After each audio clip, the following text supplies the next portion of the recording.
Sasserly. Soc de 6è i vaig a l'escola Beethoven. Us vaig explicar un llibre que m'agrada molt. El llibre es diu Tocar la lluna. L'ha escrit Marc Pavón i l'ha il·lustrat Luciano Lozano.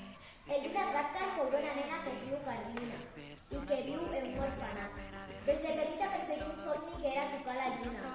Ho havia provat de moltes maneres. Aixecava les manetes en l'aire, havia pujat a terra més alta d'un gratacel, però la lluna tornava a quedar massa lluny. Ha d'haver alguna manera de tocar la lluna, pensava la Carlina i s'obsessionava abans de dormir. Per un dia va viatjar en avió amb la mainadera per conèixer a l'home i la dona que la volien adoptar. Però des de l'avió tampoc va aconseguir tocar la lluna, però es va portar una sorpresa al saber que la dona que la volien adoptar és ella, Mari Lluna. El llibre m'ha agradat perquè la Carlina li dona una sorpresa molt gran. El que menys m'ha agradat és que la Carlina s'obsessionava amb tocar la lluna. Si voleu saber el final del llibre, llegeu-lo!